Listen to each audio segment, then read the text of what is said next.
I always believed that the real storms of life arrived quietly, slowly, gently, before they finally tore everything apart. But on that afternoon, the storm didn't knock. It slapped me across the face.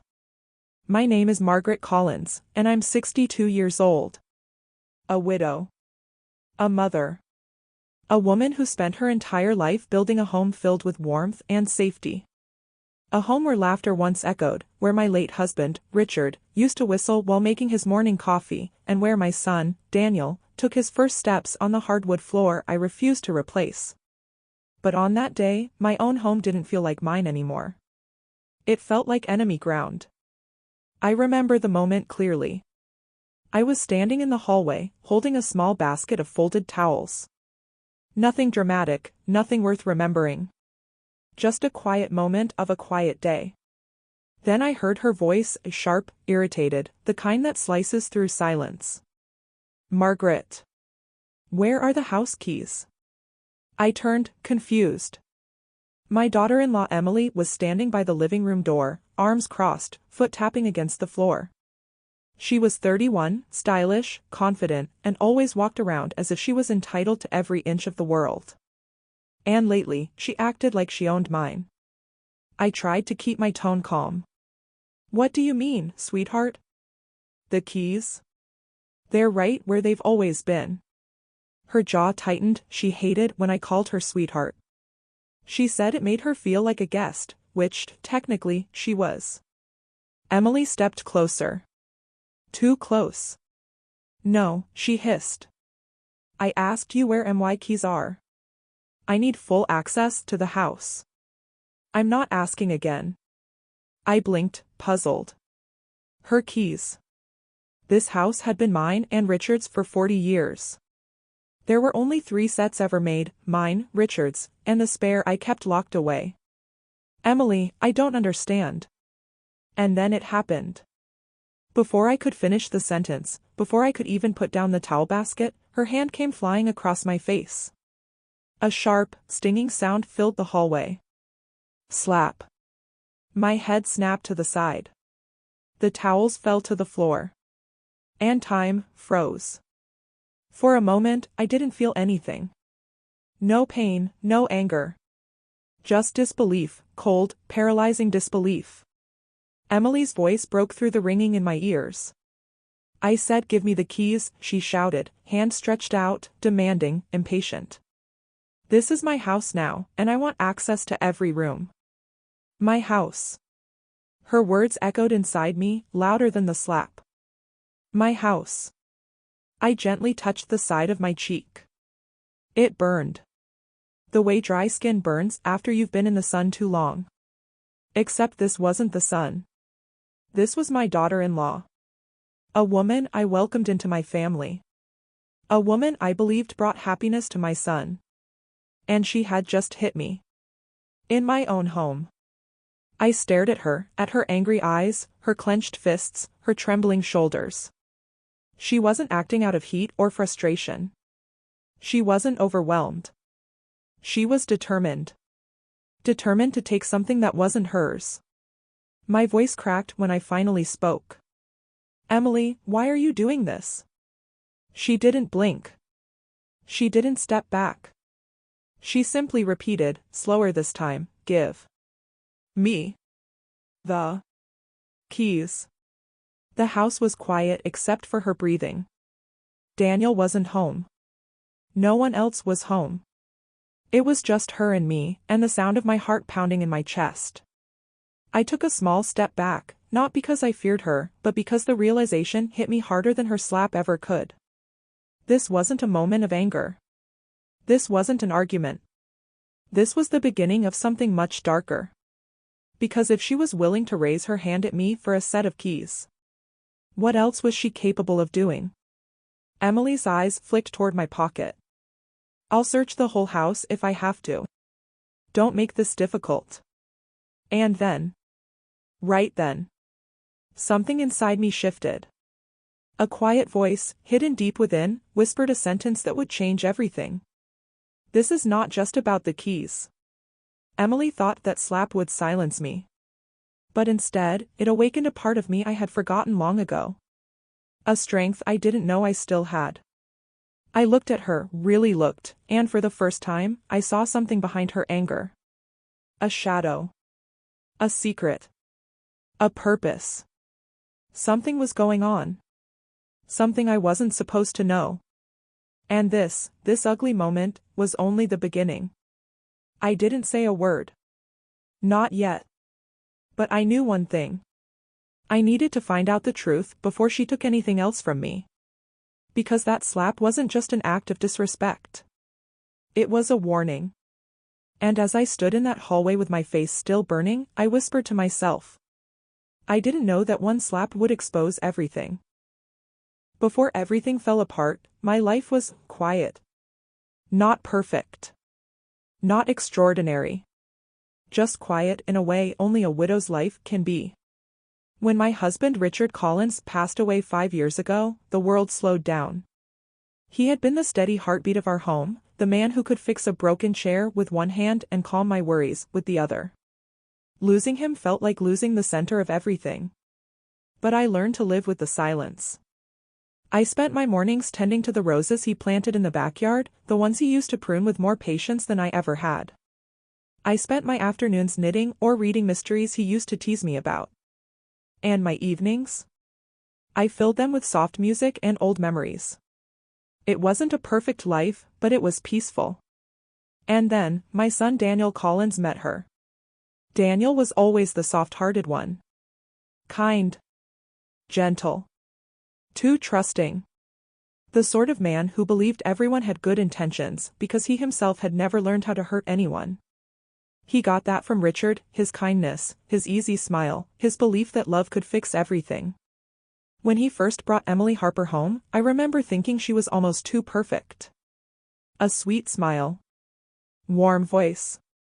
Polite, almost overly polite. She held Daniel's arm like he was the only person in the world who mattered. And Daniel, oh, he was glowing. I hadn't seen him that happy in years. So how could I have questioned her? How could I have doubted the woman who seemed to bring my son back to life? When Richard died, Daniel changed. He became quieter, more careful, almost afraid of letting anyone else close. So when Emily came along with her bright energy and soft laughter, I felt relieved. She was everything Daniel needed, or so I thought. Their early days were sweet, even for me. Emily would help me in the kitchen, asking about Richard, listening to stories about Daniel's childhood. She called me Mom within the first month, and the way she said it, it sounded sincere. It felt sincere. She cooked with me. She helped Daniel fix the garden fence. She even surprised me with a scarf one winter morning, saying she saw the color and thought of me. How could I not like her? How could I not welcome her with open arms? But sometimes, kindness hides things. Sometimes the softest voice belongs to the sharpest mind. And sometimes the biggest mistakes come wrapped in small, innocent moments we brush aside. It started with little red flags. Nothing loud. Nothing dramatic. Just tiny moments, a sentence here, a look there, that made my stomach tighten for reasons I couldn't explain. The first one happened at dinner. Daniel said, smiling, "Mom makes the best roast chicken." I grew up on this. Emily smiled back, but her eyes, they hardened for a second. "Oh really," she said lightly. "I guess I'll have to learn to do everything your mother does." It was a harmless joke. Maybe. But her tone carried a weight I couldn't name. Another time, Daniel asked me for advice about a small investment. He always came to me for guidance. Richard taught him well: think, plan, be smart with your money. Emily interrupted with a laugh. "Daniel, you're not a little boy anymore. You don't need permission to live your adult life." Permission? He wasn't asking for permission. He was asking for advice I had always given with love. And then came the day she moved into the house, my house. Emily insisted they didn't need a separate place. "It saves money," she said. "And we want to take care of you," she added with a smile that didn't reach her eyes. Daniel seemed happy with the idea. And I didn't protest. My son had found love again after losing his father. How could I say no? But after she moved in, small changes began. I'd find drawers rearranged. Things missing, things added. The kitchen reorganized without me being told. Bills put in different folders. My bedroom door closed when I never closed it. Little shifts. Quiet shifts. Barely noticeable on their own. But together, they felt like waves pushing me slightly off balance. Emily began making decisions, small ones, then bigger ones. She took over grocery shopping. Then finances. Then Daniel's schedule. Then mine. "Margaret, you shouldn't be lifting heavy things," she'd say. "Margaret, I'll handle the bills from now on." "Margaret, you don't need to worry about this." "Margaret, let me take care of everything." Her voice was always calm. Always sweet. Always controlled. Daniel, bless his heart, thought she was helping. He believed her warmth. He trusted her intentions. He didn't see what I slowly began to feel. I was being edged out. Piece by piece. Room by room. Decision by decision. And yet. I told myself I was overthinking. I told myself I was being silly, sensitive, paranoid. Because how could someone so soft-spoken, someone who hugged me every morning, someone who smiled so brightly at Daniel, be hiding something darker? How could the girl who brought me flowers on my birthday be the same woman who would later slap me across the face? How? But now, looking back, I understand something I didn't see back then. Monsters rarely enter our lives wearing claws. Sometimes they enter with a gentle smile. And take everything when you're not looking. The warnings were always there. The signs, the shifts, the quiet moments when my heart whispered, "Something isn't right." But I ignored them. I wanted Daniel to be happy. I wanted peace. I wanted family. And that desire, that hope, that blindness, is what led me straight into the storm I never saw coming. A storm named Emily Harper Collins. People often say tension arrives with noise, raised voices, slammed doors, arguments that echo through the walls. But in my home, tension arrived quietly. Almost politely. As if it didn't want to be noticed. At first, it was just small, harmless moments. Then it became patterns. And eventually, it became a slow tightening around my life, around my home, like invisible hands closing in. All because of Emily. The shift began with finances. One afternoon, I walked into the living room and found Emily sitting on the couch with a laptop, glasses sliding down her nose, surrounded by piles of letters and envelopes. At first, I thought she was simply helping. She looked up with a bright smile. "Oh. Margaret, I hope you don't mind." I sorted the utility bills. They were all over the place. They weren't. I had organized them in labeled folders for years. "Oh," I said gently, "I had them arranged." "I know," she cut in, still smiling. "But Daniel and I just think it's time we modernize things. I'll take care of the bills from now on." Before I could respond, Daniel walked in, rubbing his temples, exhausted from work. "Mom, Emily's just helping. She's good with this stuff. Let her." His voice was tired, too tired to question anything. I nodded, swallowing my unease. Emily didn't ask to take over. She simply announced it. A week later, I noticed the first major change. My savings account statement didn't arrive. I asked Emily casually, "Have you seen the bank envelope?" She didn't look up from her phone. "Oh, I switched everything to paperless. It's easier." I felt my chest tighten. She didn't ask. She didn't inform. She decided. "Emily, I actually prefer." "Margaret," she said, tone sweet but firm, "paperless is better. Trust me."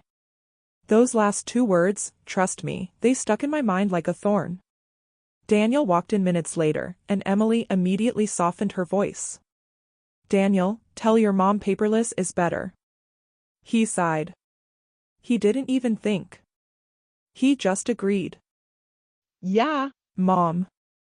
It's easier for us. Us. That was the moment I realized something. Daniel wasn't thinking for himself anymore. He was thinking for both of them. Or worse, for her. As days passed, Emily's influence seeped into every corner of our home. My morning tea routine? I would wake up and find the teapots moved to another cabinet. My pantry? Suddenly reorganized. Things I used daily pushed to the back. My laundry? Emily would gather clothes without asking, mixing everything together, then say, I just thought I'd help. But her tone wasn't helpful. It was possessive. As if she were reminding me, I run this house now. Daniel, on the other hand, was becoming more and more stressed. He worked long hours, came home drained, and the last thing he wanted was conflict. So whenever Emily made a decision, he supported it. Not because he believed in it, but because he didn't want tension. But the tension grew anyway. Every time I tried to talk to Daniel alone, Emily suddenly appeared. Every time I asked him if he was okay, she answered for him. Every time I voiced a concern, Daniel dismissed it with a tired smile. Mom, Emily's trying. Don't make things harder. Harder? I wasn't making anything harder. I was trying to understand why my own home felt different, why it felt like I was slowly being pushed to the side. The next red flag came quietly. One evening, I went to look for Richard's old watch, the one he gave me on our 30th anniversary. I kept it in a small jewelry box inside my dresser. But it wasn't there. I searched the drawer. Then the next one. Then the entire dresser. Nothing. Heart racing, I walked into the kitchen where Emily was slicing vegetables. Emily, have you seen a small brown box from my room?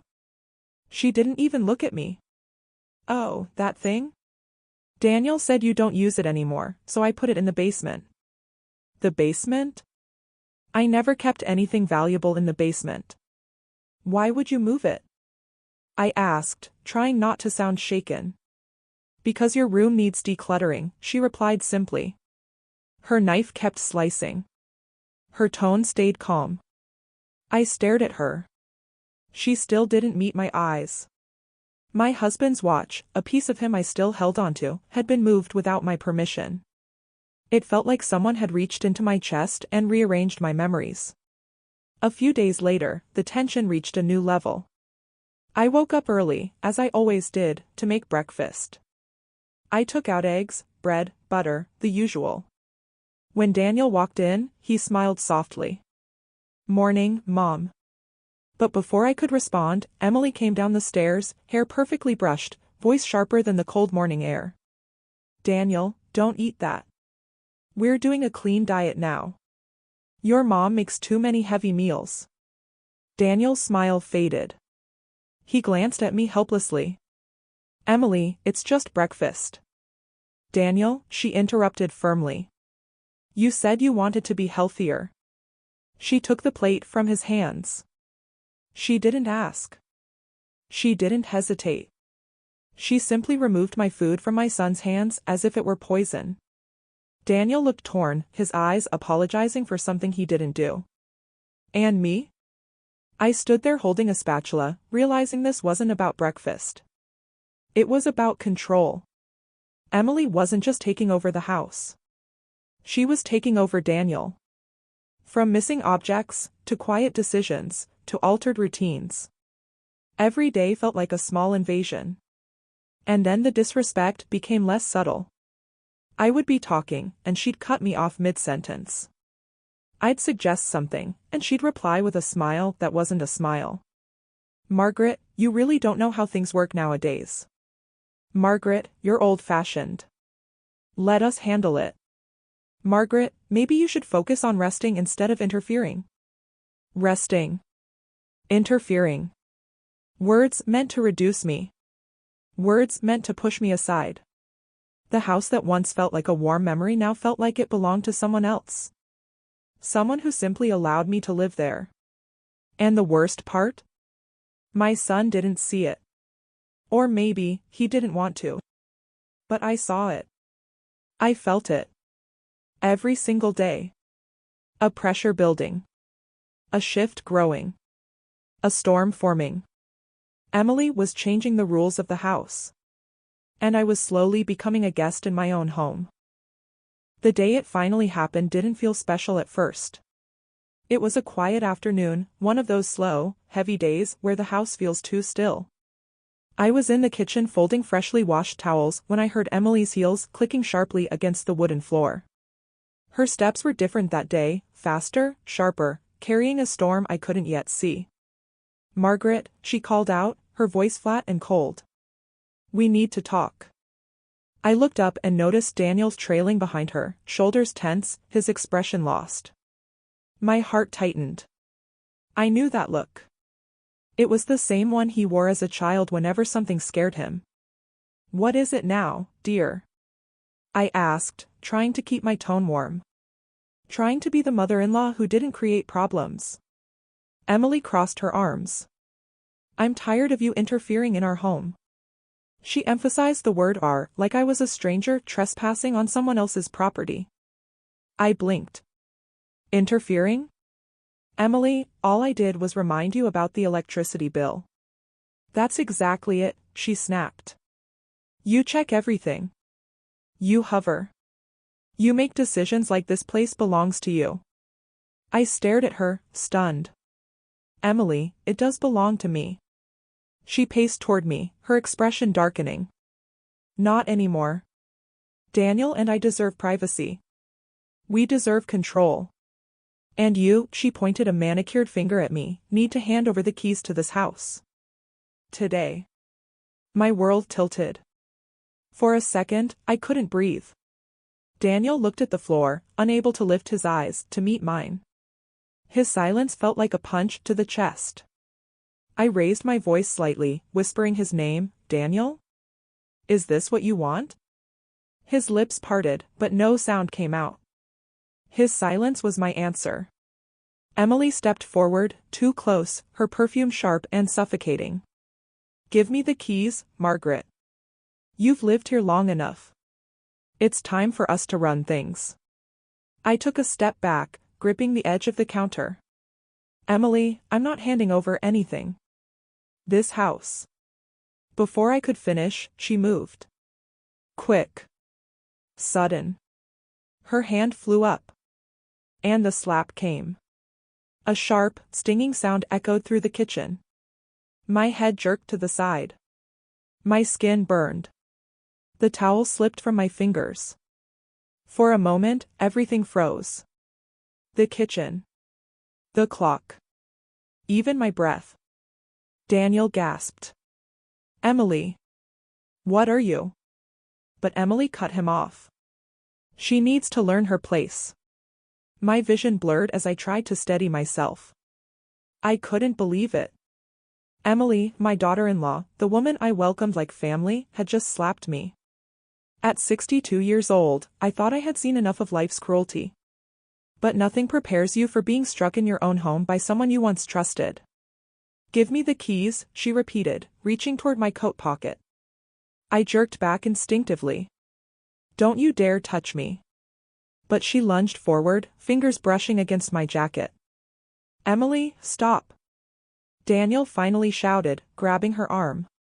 The commotion grew louder, arguments, raised voices, accusations. In the hallway, the front door creaked. Mrs. Harvey from next door peeked in, concern written all over her face. She must have heard the shouting through the thin walls. Others followed, neighbors stepping onto their porches, whispering, watching. I could feel their eyes. The humiliation. The disbelief. My cheeks burned, but not from the slap anymore, from the shame of what my life had become. Emily yelled back toward the open door, "This is a private matter. Don't stand there staring." I looked at the neighbors, my vision still shaky.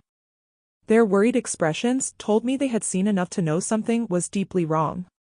Emily pulled at her wrist, freeing herself from Daniel's hold. "You'd better give me those keys, Margaret." Today, or things are going to get ugly. Her voice was cold. Controlled. It was then I saw it, the truth behind her sweet act, the mask completely gone. But beneath the pain and the shock, something inside me shifted too. A spark. A quiet, trembling anger that had been building for months. Because that moment. That slap. That demand. It wasn't just disrespect. It was a declaration of war. And Emily had no idea who she had just awakened. I stood straighter, wiped my tears, and looked her in the eye. I didn't say anything, not yet. But in my silence, I made a promise to myself. This was the breaking point. And I would not let this moment destroy me. Not this time. What Emily didn't know was that soon, very soon, everything she had worked so hard to control was going to slip right out of her hands. I didn't remember walking to my bedroom. My feet moved on their own, like my body was trying to escape before my mind caught up with the pain. The slap still burned on my cheek, but what hurt more was Daniel's silence, the hollow way he stood between us, unable to defend his own mother. I closed the bedroom door quietly, afraid that even the sound of the latch might give Emily another excuse to start something. My hands trembled as I reached for the old suitcase under my bed, the same one I used on weekend trips with Richard.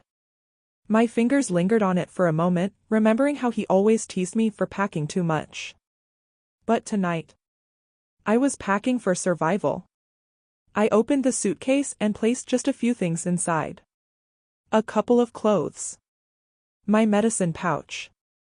Richard's photograph. My small savings envelope. A scarf he had gifted me on our last anniversary. As I folded the scarf, my eyes welled up. I whispered into the empty room, "Richard, what would you have done?" But no answer came, only the faint murmur of Emily's victorious voice drifting down the hallway. She was laughing. Laughing. Talking loudly on the phone, bragging to someone, maybe her friend, maybe her sister. I'm done with her. She'll learn to stay out of my space now. Her words fired through my chest like arrows. I zipped the suitcase slowly, trying not to make noise. Each sound felt like a betrayal to myself, like proof that I was sneaking out of my own home.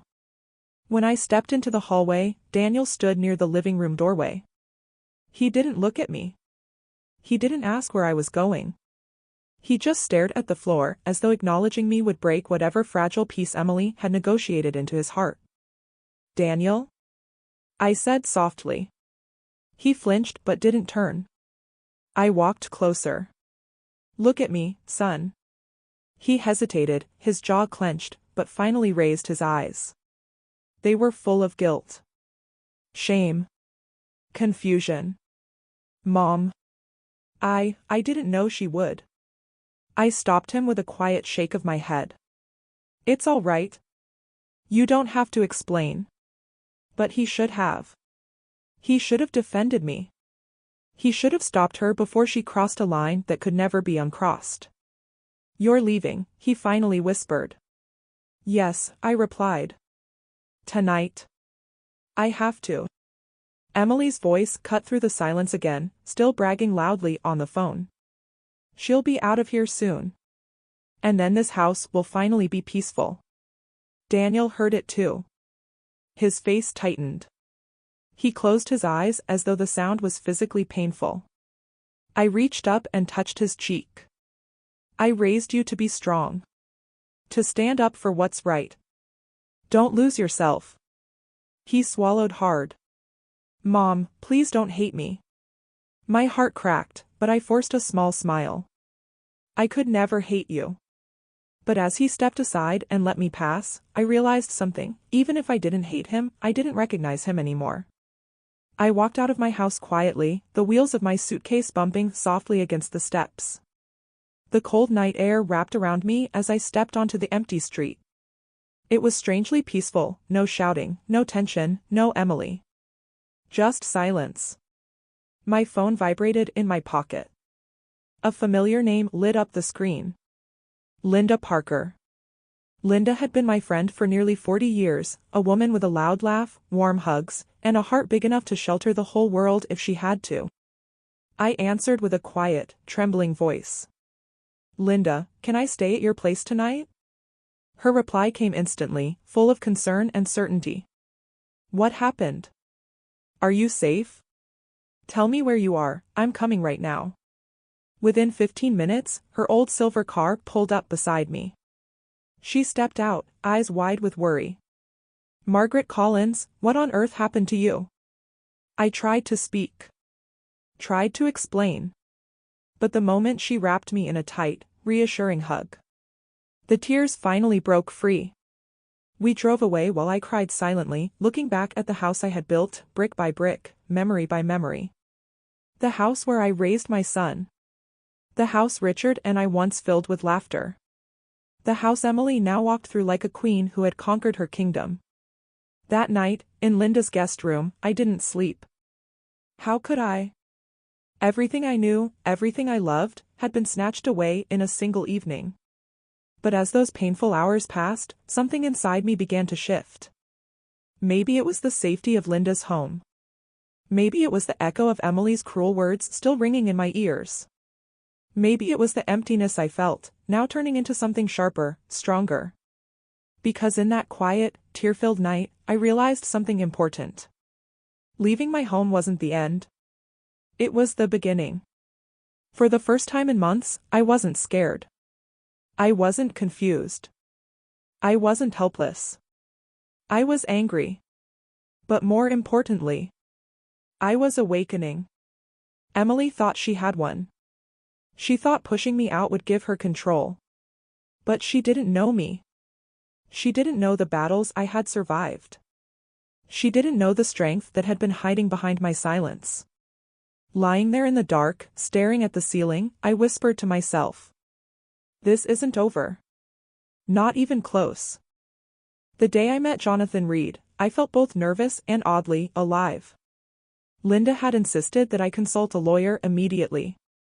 Margaret, you can't fight this alone, she said. You need someone who knows the law, someone who can protect what's yours. I didn't argue. For the first time in days, I wasn't thinking about anger or revenge.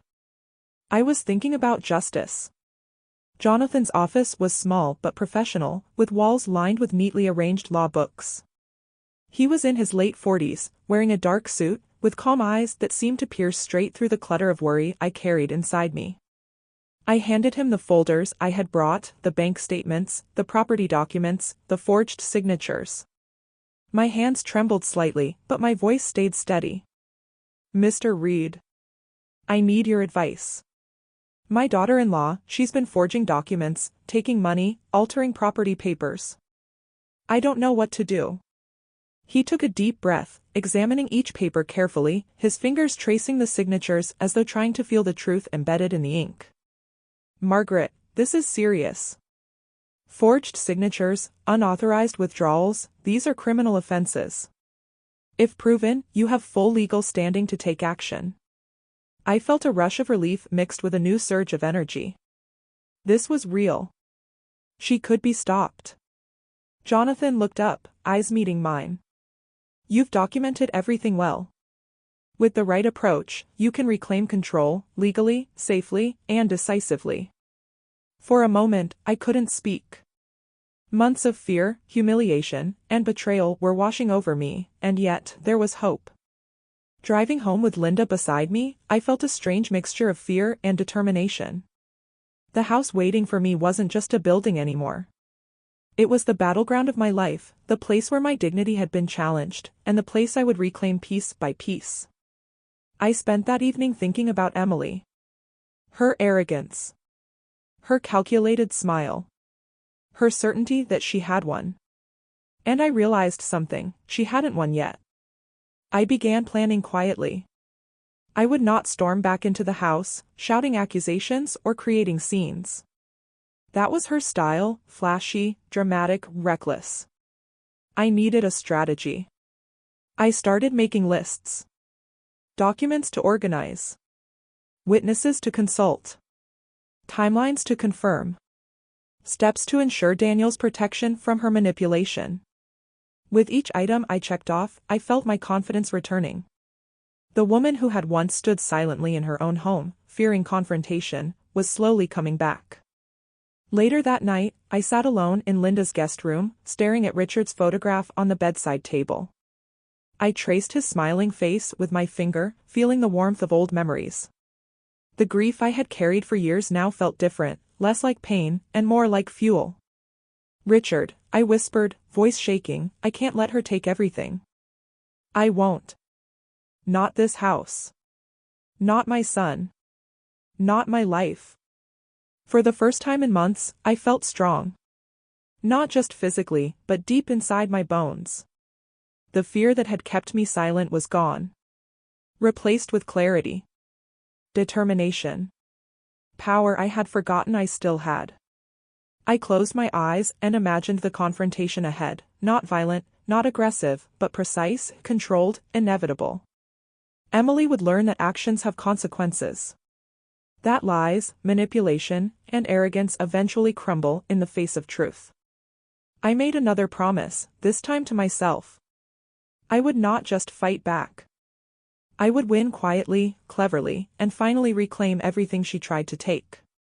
The next morning, I met Jonathan again. Together, we discussed timelines, verified the forged signatures, and outlined the legal steps required to protect my home. I listened intently, taking notes, asking questions, learning the tools I needed to fight. Jonathan paused and smiled, a rare softness in his professional demeanor. "Margaret, I have to say, I admire your courage. Many would have crumbled after what you've experienced. But you're ready to take control, and that's half the battle." His words struck me harder than I expected. Courage. Control. I had thought those were gone. I had thought Emily had taken them with her slaps and insults. But no, they were inside me all along. Hidden beneath months of fear, confusion, and sadness. And now they were awake. For the first time since that slap, I felt unshakable.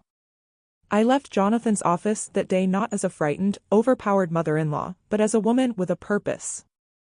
A plan. And a growing sense of justice waiting to be delivered. That evening, as I packed my small bag to return home for a brief visit, I paused at the door of Linda's house. Linda noticed. "Margaret, you're different. I can see it. You're not the same scared woman from last week." I smiled faintly, holding back tears, not of sorrow, but of strength. "No, Linda. I'm not. I've been pushed down for too long. And now, I'm ready." She hugged me tightly. "Good. Just remember, I'm with you every step of the way." Her words wrapped around me like armor. I felt safer than I had in months. Not because of her protection, but because I had found myself again. As I walked to my car, I looked up at the night sky. Stars twinkled faintly above, indifferent to my struggles, yet somehow comforting. For the first time, I believed. The storm that Emily had brought into my life had awakened something stronger in me. The fire she lit with her arrogance and deceit would now forge my courage. And soon, the world she thought she controlled would witness the woman she had underestimated. I finally took a stand. And nothing, no manipulation, no arrogance, no slap, could stop me now. Returning home that day, I felt a strange mix of fear and anticipation. The streets were quiet, the air crisp, carrying a faint smell of winter smoke. Each step toward my house felt heavier than the last. For months, I had imagined this moment, rehearsed it silently in my mind. And yet, the reality of walking back into a place where I had once been humiliated made my chest tighten. Linda and I had planned carefully. Jonathan had advised that I go in quietly, observe, and let the law guide me. No shouting. No rash moves.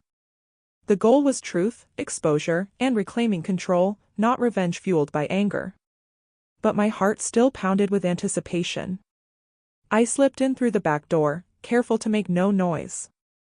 The house smelled the way it had always smelled, faint wood polish, a hint of Emily's floral perfume. Only this time, it no longer felt like mine. Or rather, it had felt that way until today. I made my way to the living room. There she was, perched on the couch, phone in hand, looking smug, confident. Emily Harper Collins, queen of my home, or so she thought. Emily, I said softly, letting my voice carry just enough to get her attention. She looked up, startled, then smiled with that same fake sweetness I had once trusted. Margaret. Back already? How nice. Did you miss us? I smiled faintly, stepping closer. I came to check on a few things, thought I'd see how the house is. Her smile faltered just slightly, barely noticeable, but enough. And then she slipped. I already took care of the documents, Daniel. You don't need to worry about Mom snooping around, she said nervously, glancing at my son, who was quietly folding laundry nearby. I froze. My blood ran cold and then hot at the same time. Snooping? Documents? That's all it took. One little slip. One careless phrase. Emily had just admitted she had been tampering with my personal documents. I cleared my throat. Documents? Emily, what do you mean by that? My voice was calm, measured, but every word carried the weight of months of betrayal. Her smile wavered. I mean, it's nothing, really. Just paperwork stuff. You don't need to worry. Daniel looked up suddenly. His face went pale as he processed her words. I've been hearing about paperwork? Mom, what are you saying? His voice shook. The confusion, the hurt, it was etched across his face. Emily's eyes darted nervously between us. Daniel, it's not what it sounds like. I was helping, that's all. Jonathan stepped forward quietly from behind me. I hadn't told Emily he would be here. He straightened, calm and authoritative. Helping, Emily? Or forging signatures, altering property papers, and making unauthorized withdrawals? Her face drained of color. She stumbled back, fumbling with her phone like a lifeline. I don't, that's not true. Jonathan held up a folder. I have copies of every alteration. Every forged signature. Every withdrawal traced back to your access. The law doesn't see intention, Emily. It sees evidence. And right now, the evidence is overwhelming. Emily's composure crumbled in real time. She looked around frantically, realizing her audience wasn't just me anymore. Daniel was staring, shocked, hurt, and betrayed. Jonathan was calm, professional, unyielding, and I was finally steady, my voice quiet but unshakable. No, she whispered, taking a step back. You can't, this isn't fair. It's fair, Emily, I interrupted, my voice stronger than it had been in months. Fair is knowing the truth. Fair is seeing your lies exposed. Daniel's eyes welled with tears. Emily, how could you? Mom trusted you. I trusted you. Her hands trembled. She glanced at me, pleading silently, searching for mercy that wasn't coming. Jonathan stepped forward again, his tone firm. Emily Harper Collins, you've committed multiple violations of the law. Forgery. Fraud. Unauthorized financial access. Margaret Collins has every right to take action. Emily's panic escalated. She clutched at the armrest of the couch, knuckles white.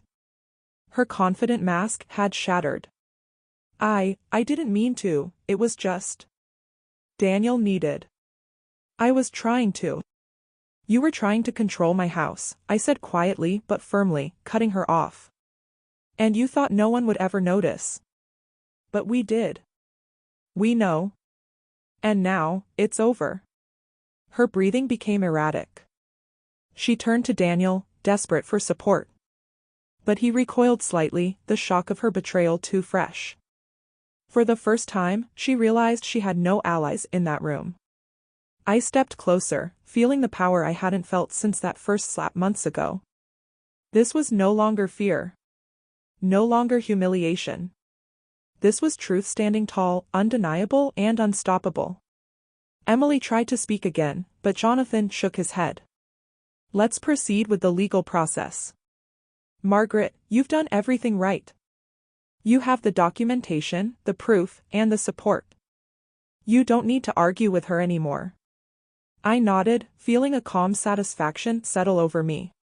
Months of manipulation, subtle threats, and silent control had finally met accountability.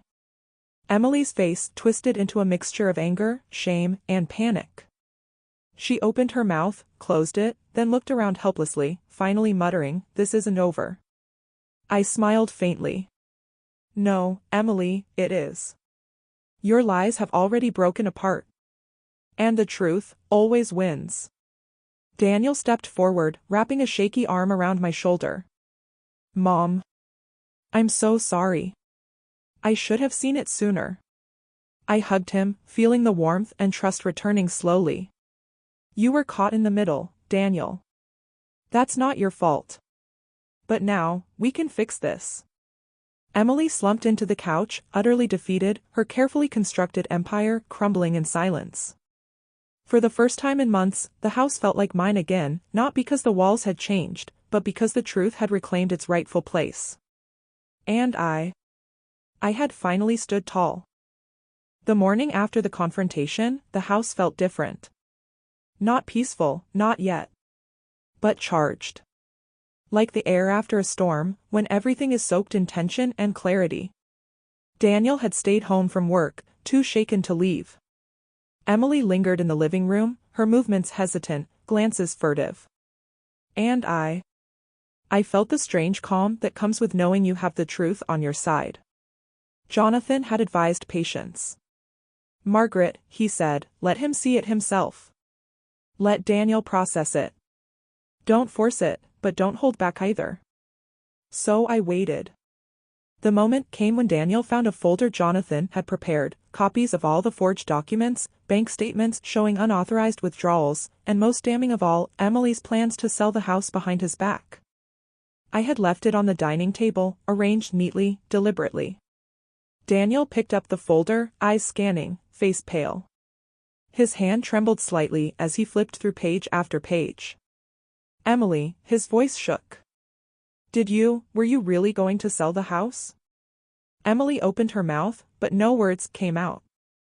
She stumbled backward, realizing the trap of her own lies had closed. Daniel's voice cracked. You betrayed all of us. You lied. You manipulated. You planned to take everything from Mom, behind my back." Tears welled in his eyes, a mixture of anger, betrayal, and heartbreak. "I trusted you. I trusted both of you. And you tried to steal what's ours, what's hers." I felt a lump in my throat. The truth hit harder than the slap ever did. It wasn't just Emily's hand on my cheek anymore. It was the realization that my own son had been blind, even if temporarily, to her deceit. And yet, he was awake now. Fully awake. Emily's face twisted in panic.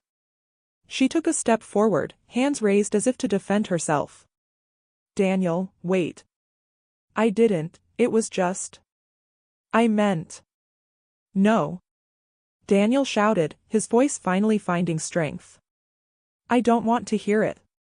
You lied to us. You hurt Mom. And you betrayed me." His words were harsh, but fair. And finally, he looked at me, not as the scared, silent mother, but as the woman who had endured and survived. His eyes carried a mix of guilt and admiration.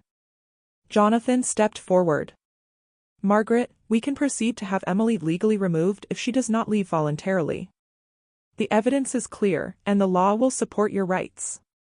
Emily looked between us, panic etched across her face.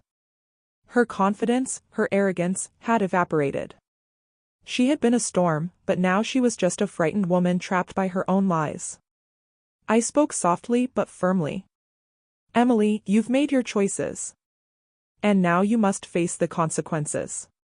You can leave voluntarily, or the law will handle it. It's up to you." Tears ran down Emily's face, but they weren't of regret. They were panic, the desperate realization that her carefully constructed plans had crumbled.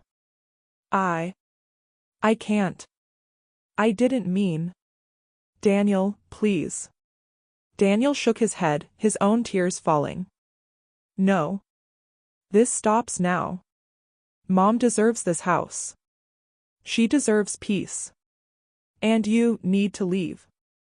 She looked at me, her voice faltering. Margaret, please. I stood tall.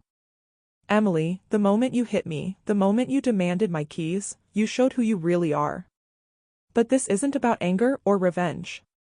It's about justice. And justice will be done responsibly. Jonathan gave a small nod, confirming the legal procedure to remove her if she refused. Emily swallowed hard, her shoulders sagging. She realized there was no negotiation left. With a heavy heart, she gathered her things. The woman who had once smiled at me, who had pretended to be sweet, walked out of my home quietly, but her defeated posture spoke louder than words ever could. Daniel turned to me, wrapping his arms around me tightly. Mom. I'm so sorry I didn't see it sooner. I should have stopped her. I hugged him back, feeling a release of months of tension, betrayal, and fear. You were caught in the middle, Daniel. That's not your fault. But we are stronger now. Together. For the first time since Emily arrived, the house felt like a home again, not just walls and furniture, but safety, warmth, and belonging. Jonathan spoke quietly, addressing both of us. This is justice served responsibly. No rage, no destruction, just truth and law. And sometimes, that's the strongest victory. I nodded, feeling the weight of months lifting off my shoulders.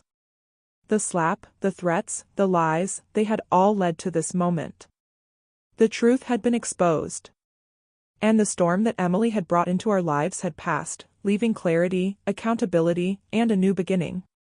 That evening, as Daniel and I walked through the house together, inspecting corners, rearranging small details that had been disrupted, I realized something important.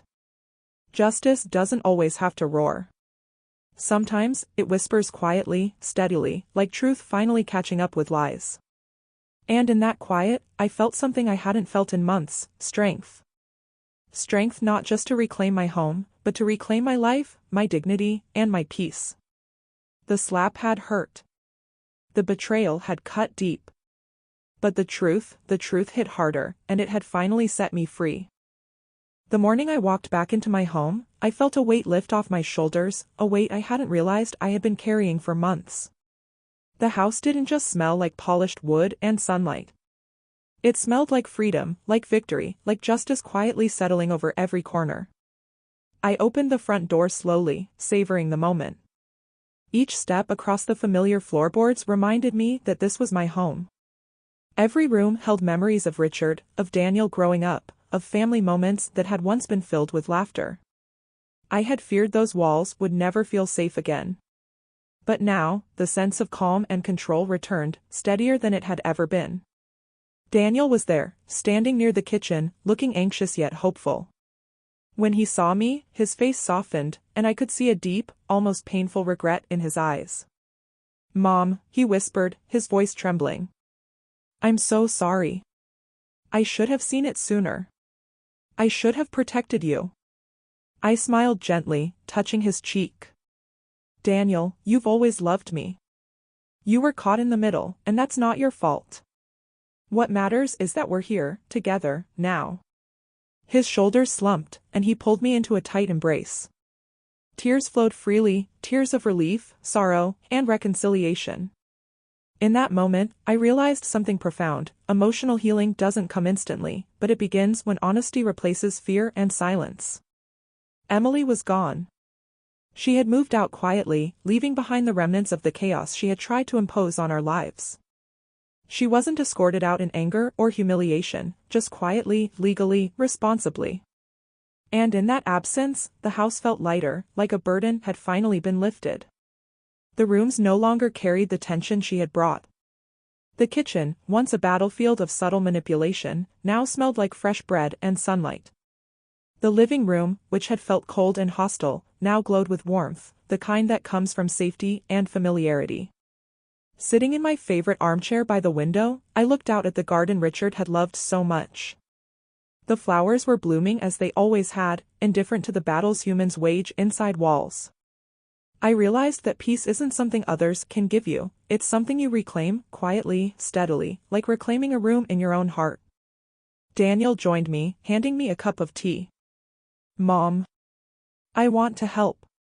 I want to make sure this never happens again. Not just for the house, but for us. I took the cup, feeling the warmth seep into my hands. Daniel, we'll be careful, yes. But we've learned something important. Strength isn't just about standing up to others. It's also about knowing your worth and protecting it. Together, we can do that. He nodded, eyes shining with newfound respect and understanding. Together, he repeated softly. We sat in silence for a moment, listening to the soft creak of the house, the distant sounds of neighbors starting their day. For the first time in months, there were no arguments, no lies, no manipulation. Just the quiet, steady rhythm of life reclaiming its rightful pace. Later, I walked through the rooms that Emily had once dominated with her presence. I touched the walls, the furniture, the small corners that held memories of better times. And I smiled, not just for what had been restored, but for what had been learned. I realized that the slap, the lies, the betrayal, they were painful, yes, but they had awakened something in me. They had reminded me that dignity and strength aren't given, they are reclaimed, often in silence, often in patience, and often through courage you didn't know you had. By evening, Daniel and I sat together in the garden, watching the sun dip below the horizon. The sky turned shades of orange and purple, a gentle reminder that every ending carries the possibility of a new beginning. Mom, Daniel said softly, thank you. For standing up. For showing me what courage really looks like. I reached for his hand, gripping it firmly. No, Daniel, thank you. For staying. For trusting me, even when it was hard. And for realizing that truth always matters more than comfort or fear. He smiled, a small, genuine smile that told me our bond was stronger than it had ever been. And in that moment, I knew it was true, peace isn't the absence of conflict. It's the presence of justice, honesty, and love. The house was quiet now, but not empty. It carried the echoes of what had been endured, but also the promise of what had been reclaimed.